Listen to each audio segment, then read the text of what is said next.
everybody, to Bliss Fully Aware, the show in which three opinionated people discuss what's going on in fandom and nerd news in general.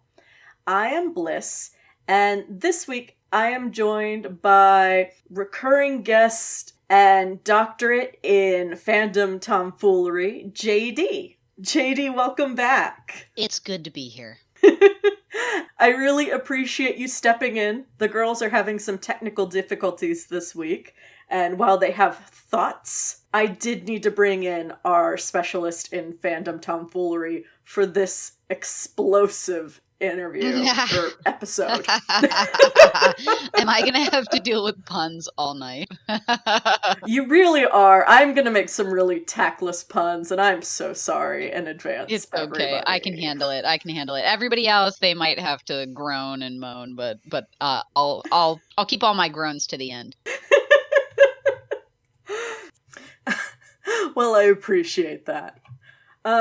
Y'all, this week is pretty buck wild, and we're just gonna jump right into it. So, buckle up for story time. Twitch streamer Atsu, or as his Twitter handle, Asian Guy Stream, got himself into a little bit of a pickle when they decided to weigh in on the current debate on the usage of the words and terms waifu, husbando, loli, and shota. They tweeted a nice long Twitter thread talking about how, well, I'll just go ahead and read it. So it started with a screenshot of their different research tabs on whether or not waifu is a bad word, definition of waifu, is husbando a bad word, and then they go on to say, I feel a serious generational gap when terms like husbando, waifu, loli, shota, otaku, and weeb are interpreted completely differently by a different age group. Of course, context matters, but I would say the vast majority of young adults and adults don't find these terms offensive. Always assuming sexualization or gross intentions in people for using a slang term is going to make you look foolish more often than not. The slang has been used harmlessly longer than many of the people complaining have existed. Of course, context always matters, though. For example, I get why people are uncomfortable with the terms loli and shota, but assuming everyone using that word is a pedo or has some sort of sexual attraction to a fictional character is a little bit dense. Context matters. Upside down smiley face.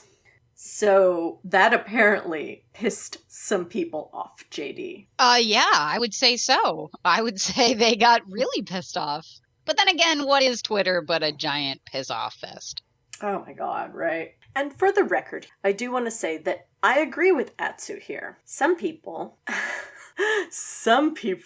are incredibly sensitive about certain slang terms without understanding the context or history. And as I've said before on the show, context is king. Oh yeah, I mean, in certain places, there are certain things that you can say and certain things that you cannot say in other places that are the exact same thing. There's different cultures, especially in different environments, online or otherwise. So context really does matter. Mm-hmm.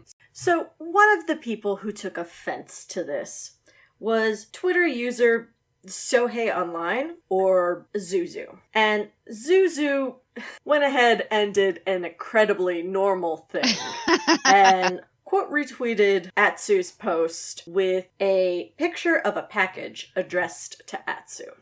And they say, I have sent a very explosive surprise in your P.O. box. Inside of the package has a camera, so I know when to hit the special button to make sure you're the only casualty. So just a blatant bomb threat right there. That's batshit. That is one hell of a thing to say to somebody. That's a batshit thing to say on Twitter. Like, what a thing to say and then not think it's going to turn around and explode in your own face. Because guess what, kids?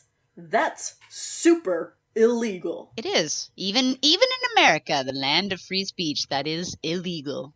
That is not covered under your First Amendment right. that pings on the radar. So, at the time of this tweet, Twitter user Zuzu, their bio, they list their age as 18. No location. Joined as of September 2020, when, there was a mass influx of people jumping on Twitter due to the Great Panini. Right. Well, a bunch of people saw Zuzu's tweet, and rightfully, as we just pointed out, saw it as an illegal threat on someone's life, and went ahead and contacted the United States FBI. Valid. Yeah, damn, son. That is an FBI thing. That is an FBI jurisdiction. I think all of us on this podcast are very, ACAB. But yeah, there is a time and place to call somebody about a bomb threat. Yes. That would be when I think I would contact an authority. And this isn't the first time that, somebody has threatened to or, has sent explosive materials to someone from the US to the UK.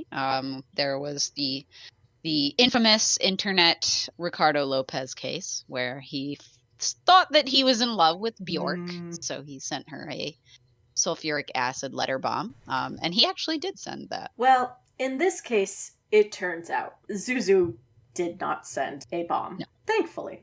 Good news. Silver lining to this story. Because this bomb would be unrealistic, the way it is described. Yeah, with a camera and a special button to set it off, just to make sure one person is the casualty. Like imagine, this 18-year-old wandering around college that gets a little ping on their Apple Watch. And it's like, oh, my bomb got opened. Oh, better hit my special button on my Apple Watch. It's very James Bond. Yeah, I'm sorry, but what if they opened your bomb and they didn't have cellular data? Can your bomb hack into their Wi-Fi? Like what if they open it up and Verizon has decided that you don't get to see you wanted a camera feed to your bomb? Oh no, Verizon knows where it is. Like how are you supposed to get a camera to work in the UK if you're in the US? And not have it be able to be tracked by your cellular data provider. Yeah, it's ugh. The shit that 18-year-olds come up with. I tell you what.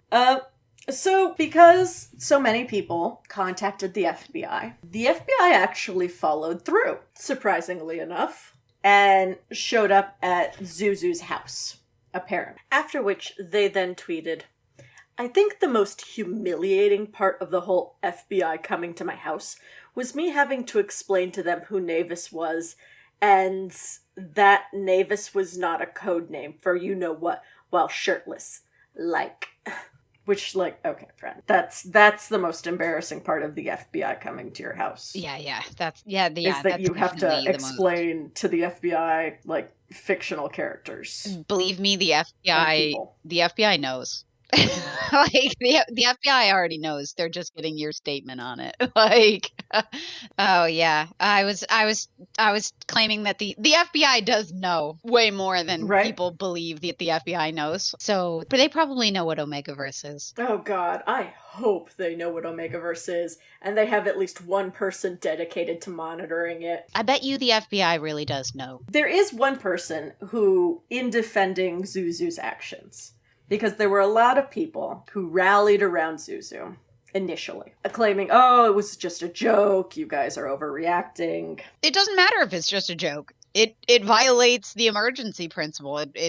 It's not protected speech no matter what, even if it's a joke. Absolutely. But so this one person, Breyer, tweets, "What those weirdos don't know while trying to report Zuzu to the FBI is that every tweet posted goes to the Library of Congress and is reviewed. If they actually cared his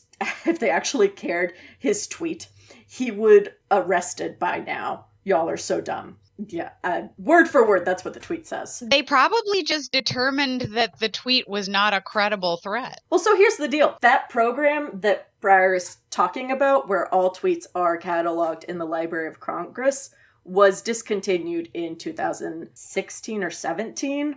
It was just taking up too much time, and manpower, and they stopped caring. They monitor Twitter and will record tweets that they think are worth keeping.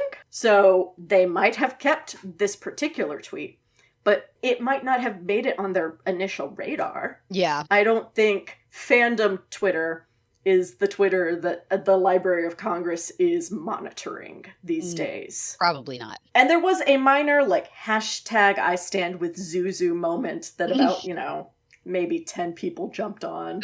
Those 10 people are on the no-fly list for the rest of their lives. God. I hope Zuzu, whoever this person is on the no-fly list for the rest of their life. I just love the idea of somebody being inconvenienced that badly so that for the rest of their life, for 60, 70 years, they can only drive across the United States. They can't go to the Bahamas because they can't fly. I just love that. I love the idea of that. So for a brief while after the FBI got involved, Zuzu tried to defend themselves in a couple different ways. It was pretty convoluted. Let's start with this tweet. You love this tweet, JD. So Zuzu says, "You guys literally defending pedophilia and then trying to call the cops on me because I may or may not have made a threat.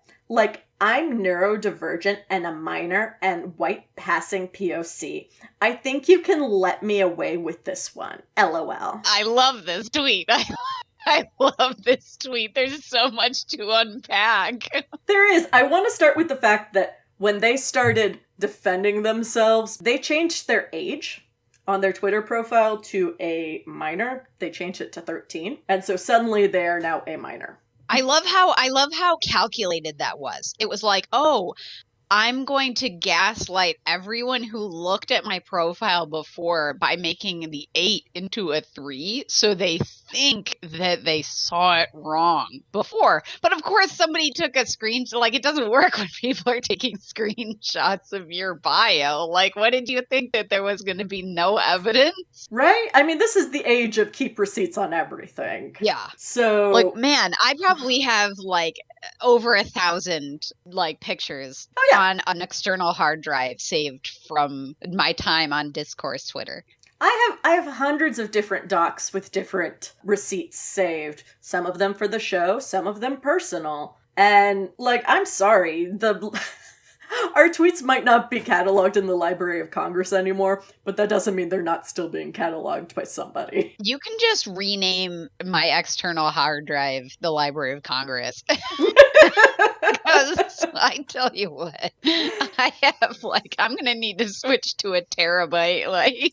I have a problem. I collect bad tweets like this one. The problem with them, I don't even want to touch the fact that they think being neurodivergent or a white passing person of color makes them, get a pass on making a bomb threat. Because I'm sorry, friend. I'm a white passing POC. I can't get a pass for making a bomb threat. That's not how that works. I don't get to pull out a card and be like, oh, here's my get out of jail free card. Yeah. Sorry, officer. You have to let me get away with this one. I just feel like if I was driving, I'm driving, I hit another car, the officer pulls me over, I tell him, well, I'm minor coded, because I look 16 and I'm neurodivergent. I think you can let me away with this one. Hey, cab. Damn it. They know the loopholes. Step out of the car, ma'am. I'm pretty sure this one is Omega coded as well.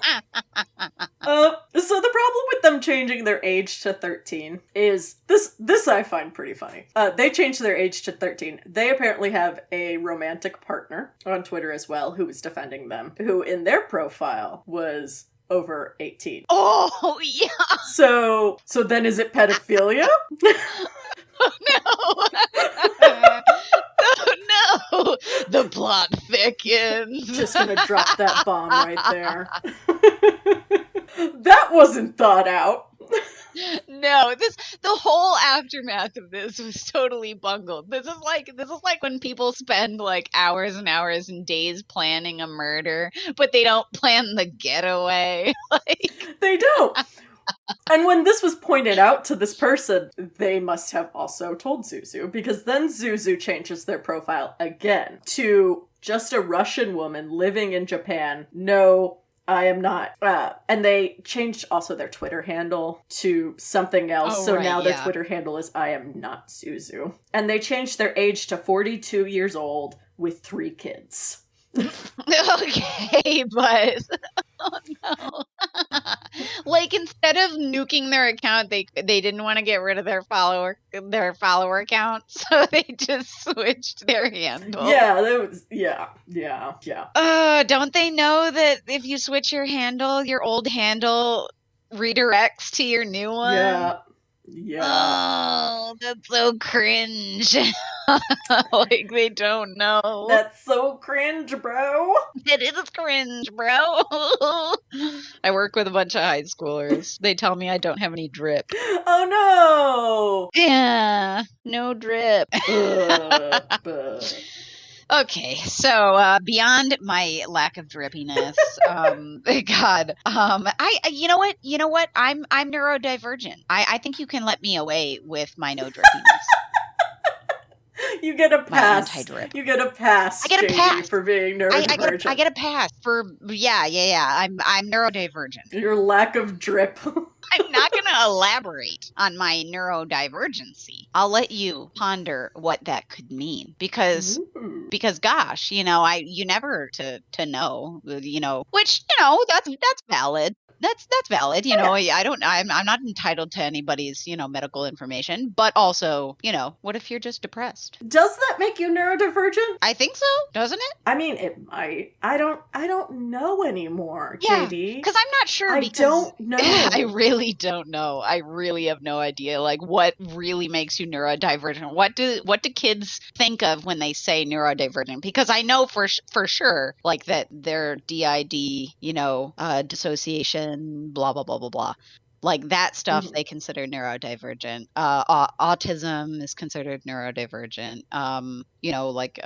Anywhere on the spectrum. But like really it should be like any divergency from the neurotypical state. So depression would be covered under that. Well, and ADHD or say like my BPD. But then I guess when you start getting into terms like depression and anxiety, I no longer know how broad the term neurodivergency reaches. Right. It doesn't. Whatever. So at this point, Zuzu ends up nuking their account, finally. Right. Which they should have done, like, from the beginning. There was no fixing the situation when the FBI shows up to your house because of a bomb threat that you made over fandom bullshit. And for anybody who's wondering whether or not this is actually credible, Atsu ends up joining the discourse again and actually validating it. And they go on to tweet, "I just want to remind people that sending messages like these could end up ruining your lives.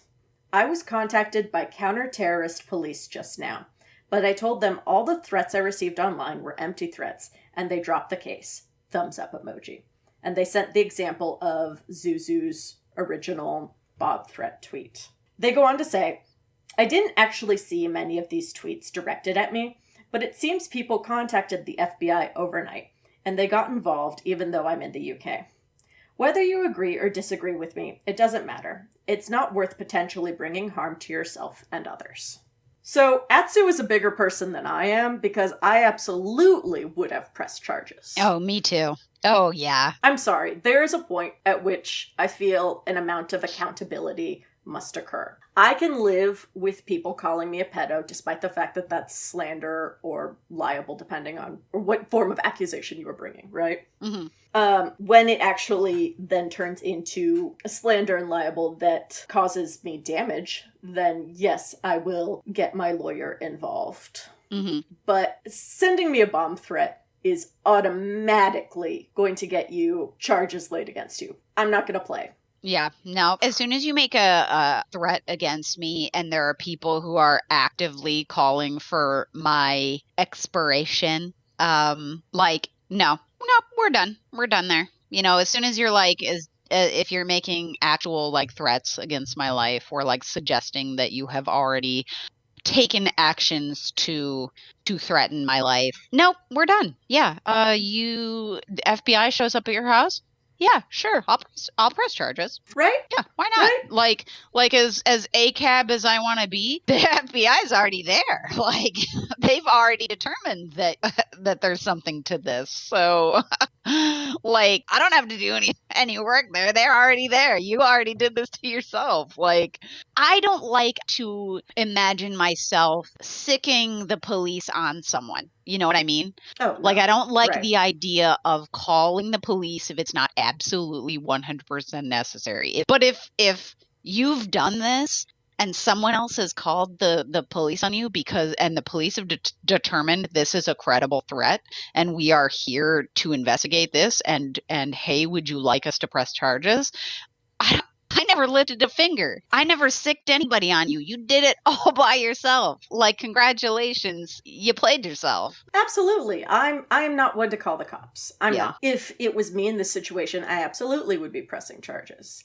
And like, okay, I have a lawyer. I'm not going to get into why, but I absolutely would be okay, even if the FBI didn't get involved, personally suing this person.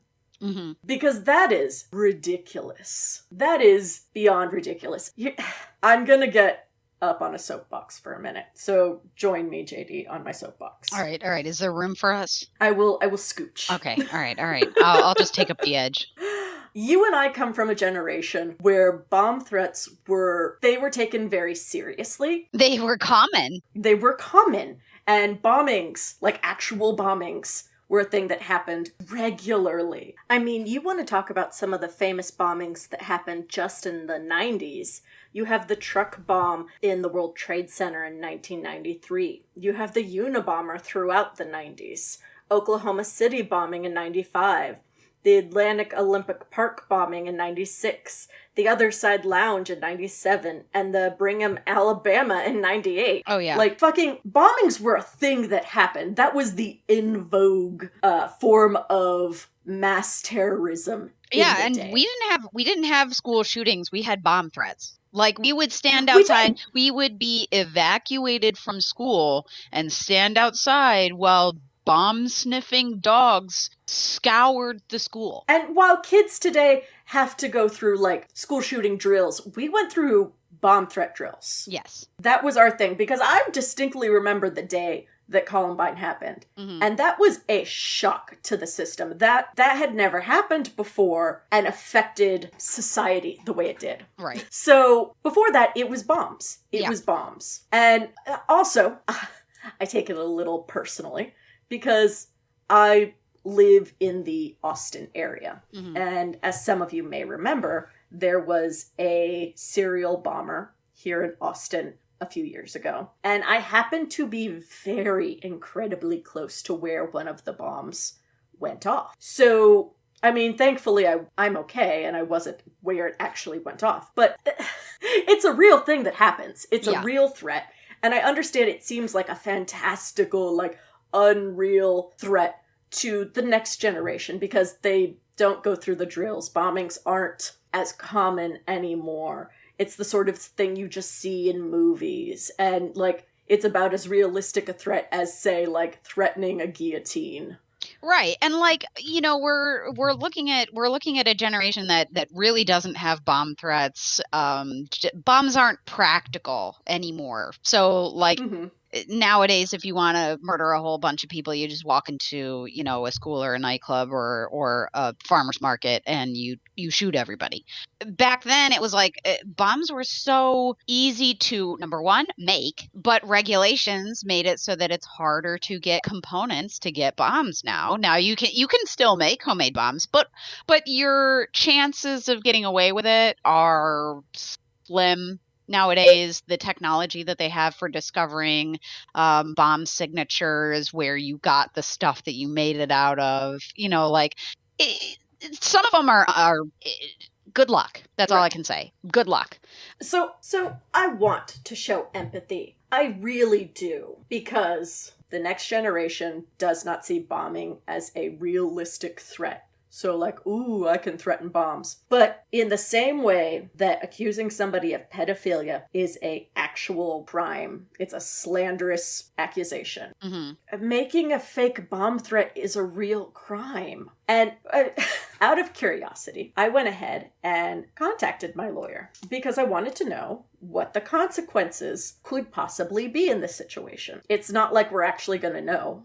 It's not like we've seen anything on the news saying Twitter adult arrested for threatening UK Twitch streamer with bomb over usage of the word loli and shota. So, went ahead and contacted my lawyer. Told him the whole story. He was a little taken aback. He does listen to this podcast, so he has been kept abreast of current fandom culture. So a big shout out to my legal lion. This one's for you, dude. But realistically, he said, you could be charged with domestic terrorism. It would be a bit of a stretch. But you have committed a federal crime, so there are laws that would apply to this. And depending on whether or not somebody actually was murdered, attempted murder or actual, like, murder charges, right? It would be federal because you're crossing state lines with the bomb. Which the USPS takes fucking seriously, y'all. Yeah. Like, the United States postal system takes what it ships seriously. It's really interesting. The United States Postal Service has the ability to arrest you. It like does. They literally have officers that work just for the Postal Service. They're on par with the FBI essentially, and they can arrest They have their you. own set of laws. Yeah. Like, they have extra statutes that would be added on as criminal charges. Yeah. Oh yeah. And the Postal Service will pick you up. They will get you. It's actually funny because isn't that how Steve Bannon was arrested? Steve Bannon was taken into custody by postal officers. I think so. Yeah. Like, and I love it. Every once in a while, the Postal Service reminds you they are a branch of the law. So I then asked my lawyer, okay, it wasn't a real bomb though. It was just a fake threat. Would charges still be laid against them if the victim doesn't want to press charges? And he says that it's still a federal crime and the FBI can choose to charge them of their own will. Yes. So we don't know whether or not Zuzu's actually going to be charged with anything. Who knows if the FBI sees this as something worthwhile. But fandom sure has latched on to this incident. Yes. And I'm not in love with all the reactions that we've been seeing. Tacky. Messy. It's been messy. It's been messy. It's messy. I understand the excitement of seeing repercussions for one's actions actually happen in regards to fandom and the current climate of fandom and false accusations and death threats being laid against people. I understand people being excited seeing some level of comeuppance, right? I get that. I'm a reasonable person. I am happy to see some level of comeuppance in a way. What I don't like is then seeing people use this incident as a threat against other antis. Because what I've been seeing a lot is screenshots floating around when other antis start popping off with, and I'm just going to call them pro-shippers. We're going to throw just the wide net label down. They're not all pro-shippers. They're not all rainbow meaties. We're labeling us in two camps today. It's the pro-shippers versus the antis, as it oft want to be. Pro-shippers have been countering antis' accusations with just screenshots of this Zuzu incident and threats, because that's what they are, of, do you want to be next? And including at FBI, because the FBI does have a Twitter. That's messy. And it's messy, it's tacky, and you can't have ACAB in your bio and then at the FBI threatening somebody while you, in the same breath, are making fun of antis who are playing fan cops with ACAB in their bio. I'm sorry, that's hypocritical. Yeah. Yep. That's messy. Generally, I don't appreciate when the pro-ship community takes threats and in turn returns threats. Yeah, I don't like the matching energy there. Like, I don't like it when, like, you can joke about matching anti-energy, but when you're actually doing it, that's no bueno. We don't like that. We don't like it. I feel like eventually, like a couple of months from now, I'm gonna see a bomb threat come out of a pro shipper, and I'm gonna be like, I swear, if I see a pro shipper make some sort of bomb threat, I am going to explode. I will. It's fucking. I will. I will lose my goddamn mind. And I will get on this podcast alone. No one else will be here to stop me. And I will scream. It'll just be incoherent screaming. It'll just be like, It will. And I'll make it a short episode. It'll be half an hour. It'll be one of our deleted scene episodes. half an hour of incoherent screaming. It's the opposite of ASMR. ASM, what the fuck is that?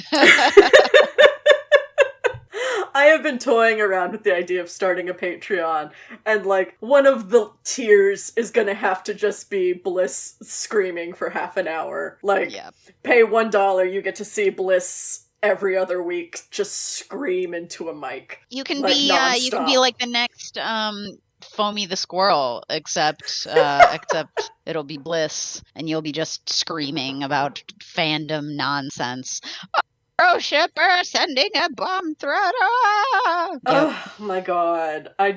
We need to not take the energy, the, let's call it excitement we are feeling at seeing retribution happen, and let that twist into something ugly the way that I have been seeing it to happen. I don't like it. Stop doing that. Just stop. You can keep your receipts. I encourage you to keep your receipts. You can laugh about it. It's funny. Don't use it as a threat.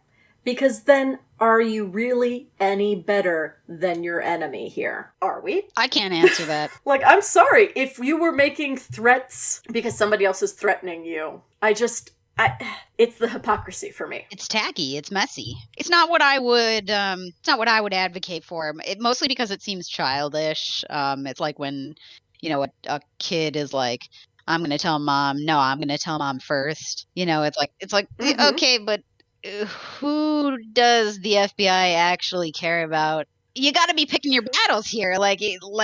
And not only that, I'm sorry, I'm not the kind of person who sends the authorities after someone unless I feel actually threatened. I just. Yeah. JD, I just. Yep. I want to just lay this out here for us, okay?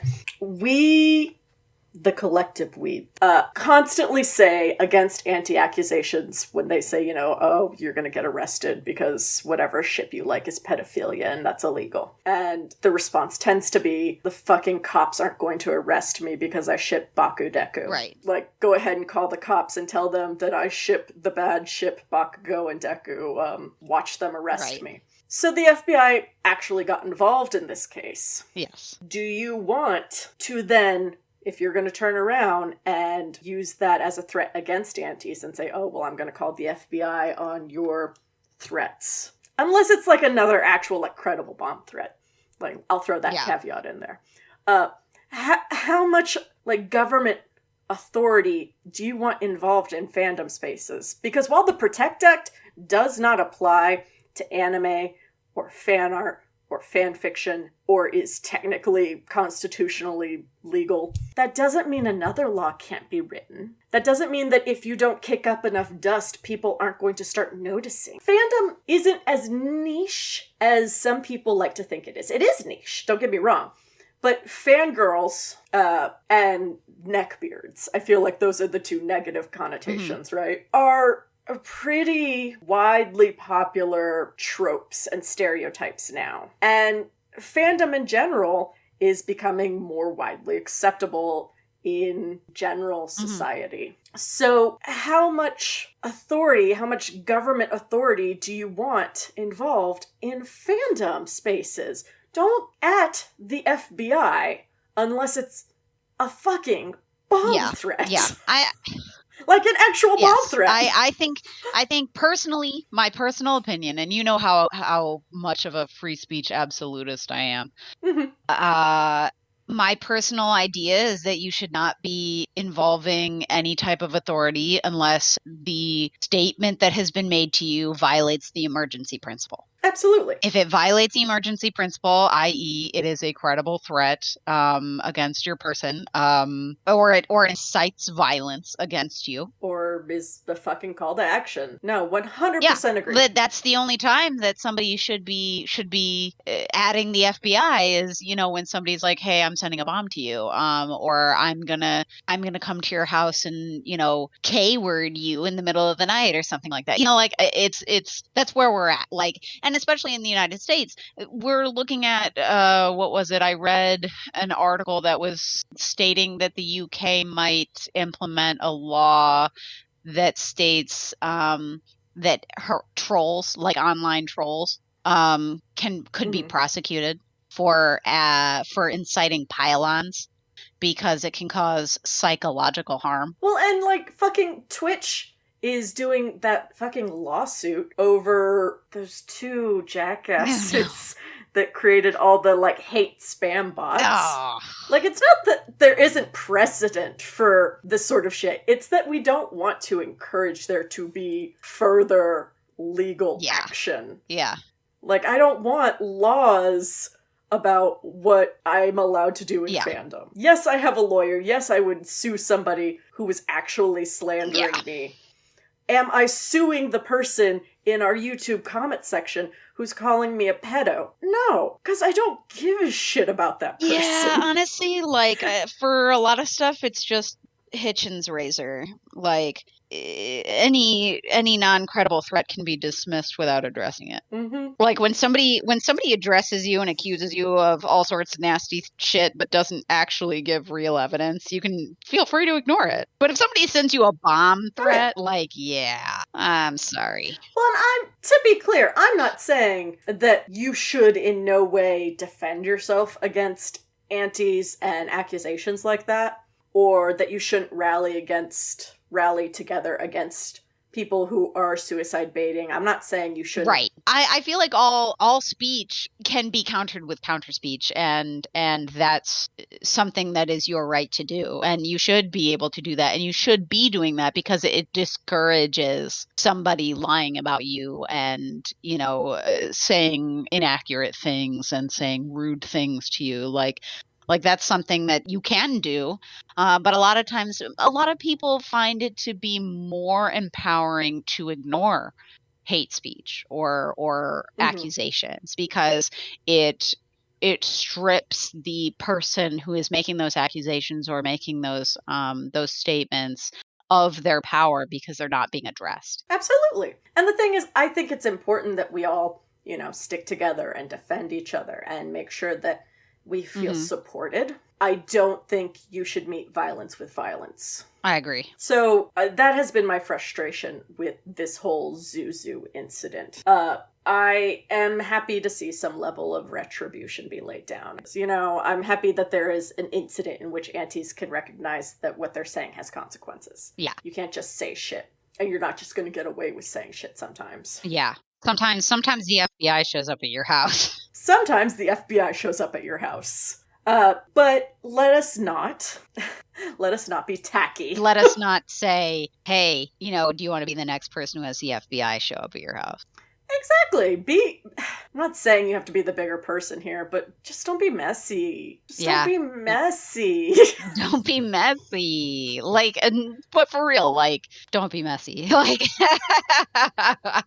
Because really, subjecting someone, I feel like the threat of subjecting someone to law enforcement is just as much a credible threat as saying I will K-word you or something like that. Because let's look at this. It is actually I think it's a tort. You can sue someone for them falsely submitting you to the process of going through law enforcement. So if somebody calls the police on you and the police are nasty to you or the police shoot you or the police, take you in and abuse you or whatever, you can actually sue the person who called the police on you because the law recognizes that law enforcement can be a traumatic experience and can hurt you. Mm-hmm. So the fact that the law itself regards you being wrongly accused of a crime and wrongly subjected to law enforcement should indicate that threatening someone with law enforcement is a credible threat, and it is a threat of violence. It is. Yeah. It is. And so, like, my only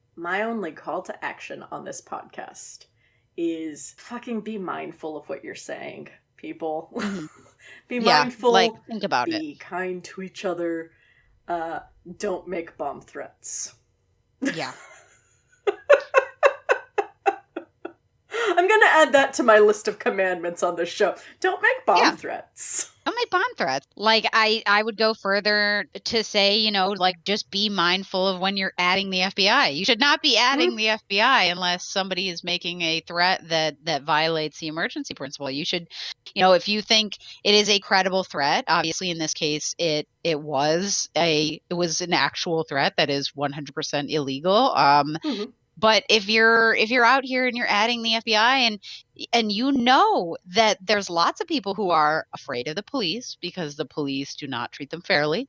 I'm talking about minorities. I'm talking about, you know, POC. You are literally telling them that they should be afraid for their lives. Oh, yeah. You're threatening them with violence, you know, and that's not something to take lightly, you know. And I know a lot of people at the FBI as a joke, and you know, a lot of people thought that this bomb threat was a joke. And you got to just think about the manner in which you're speaking to your fellow man, like threatening to subject someone to law enforcement is, I think, kind of a violent thing to say. Yeah, I think it's a little messed up. And you know what? Kudos to the people who contacted the FBI over the bomb threat. Really, like, actual kudos to that, because as ridiculous a concept as, like, being able to remotely set off a bomb in the UK because there's a camera in it is...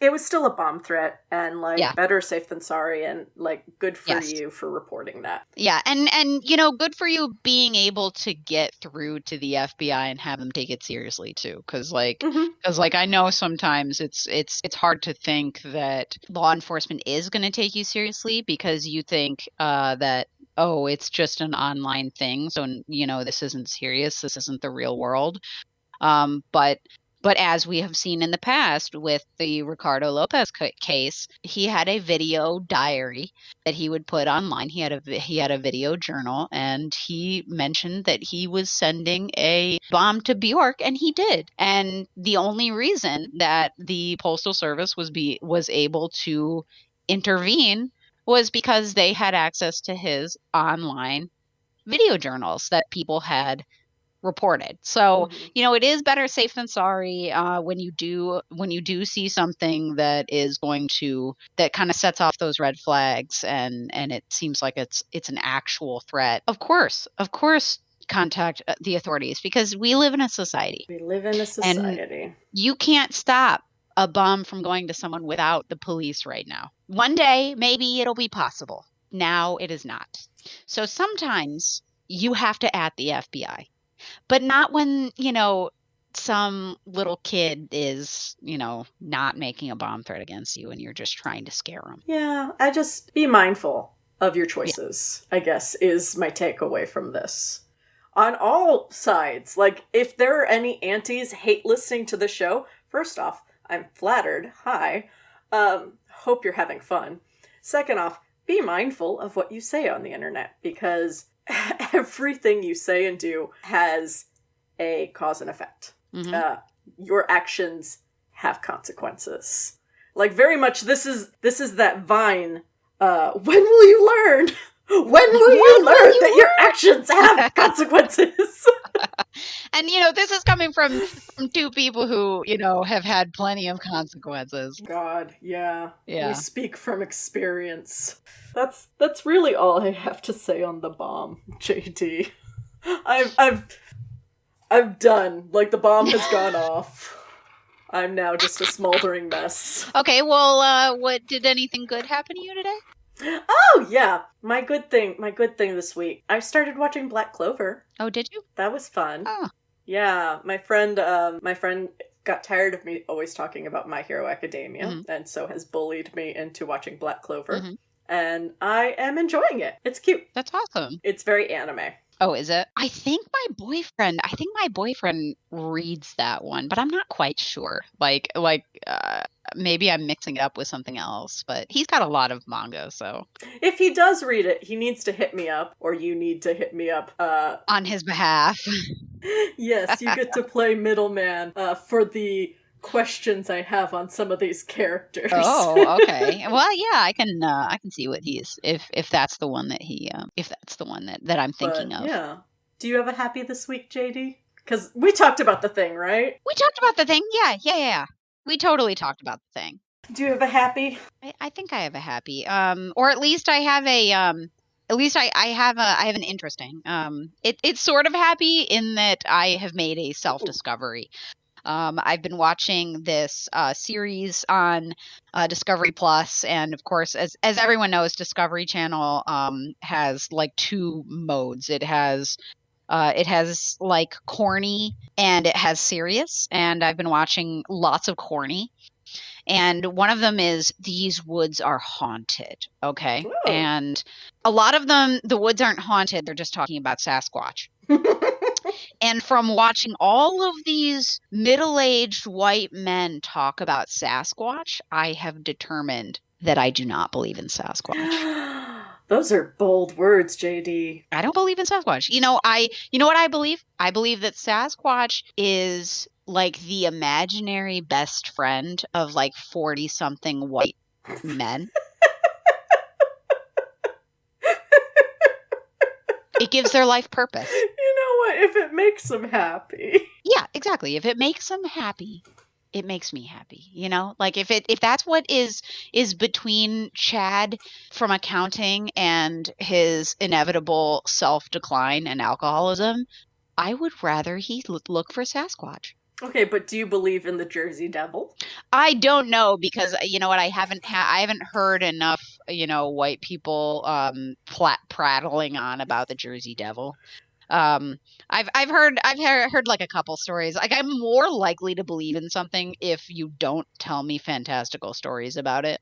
Like if you just say, "Oh, there's this devil creature and it lives in New Jersey," I'll be like, "Okay, yeah, that sounds credible." Right. But but if you're telling me, "Oh, we whacked this stick against a tree like 3 times, and then we heard whacking against a tree 3 times," and I was like, "Okay, yeah, but you're going out to look for Sasquatch in these woods, and so is Jerry 2 towns over. What if Jerry's the Sasquatch that you're communicating with?" It's just 2 Sasquatch hunters like hitting trees Yeah. at each other. I'm not kidding. Like, that's all I can think every time I hear these stories is it's just Steve in one end of the park and Jerry in another end of the park. And like, they're just mistaking each other for Sasquatch. And whenever they say, "Oh my gosh, there were so many Sasquatches because we heard banging over here and also banging over there," it's like, okay, Steve, Jerry, Chad, like whatever, Bob, Ruben. like, yeah, Ruben, like all these like totally really pale, kind of chunky dudes that could definitely not have outrun a Sasquatch, all outran a Sasquatch. Like, I'm sorry, but there's no way. Off mic, I'm gonna have to grill you on all of these mythical creatures that I can think of and see which ones you believe in. It's gonna happen. Believe in, yeah. Like, because I totally believe in ghosts. I do not believe in Sasquatch. What about especially Mothman? Because, do you believe in Mothman? oh, I totally believe in Mothman. Okay, there's one. Because Mothman's only been seen like however many times. I totally believe in Mothman. In fact, I'm gonna go to West Virginia and go to the Mothman Museum because I love Mothman. Can I go with you so we can touch the butt? Ooh, you have to touch the butt. Okay. You can drive up. I'll drive down. We'll meet in the middle. We'll meet. Meet me at the Mothman butt. Oh my god, you guys have to look this up. There's a statue of Mothman, and the butt they gave Mothman is just, chef's kiss. It is juicy. Mothman's got a juicy, thick butt. I gotta go to West Virginia just to touch the butt. Literally, just meet me at the Mothman butt. It'll be very romantic. Aww. Well, JD, I really appreciate you coming on for this tomfoolery. I love it. I seem to recall that I begged you to be on this one. You did. And I wanted you to be did. on here because, like, if this isn't fandom tomfoolery, what the fuck is? Oh, this is the ultimate fandom tomfoolery. So, I'm sure next week y'all will hear from the girls. They send their love. And yeah, if you'd like to find us online, you can find us on Twitter, Instagram, and TikTok at Blissfully Show. I post links to our YouTube there. If you're watching us on YouTube, hi, hello. Comment, let us know whether or not you believe in Bigfoot. Or the Jersey Devil. Or the Jersey Devil. Or Mothman. Do you believe in supernatural creatures? I gotta know. I gots to know! Which cryptids are more believable? And yeah, until next time, y'all. Bye!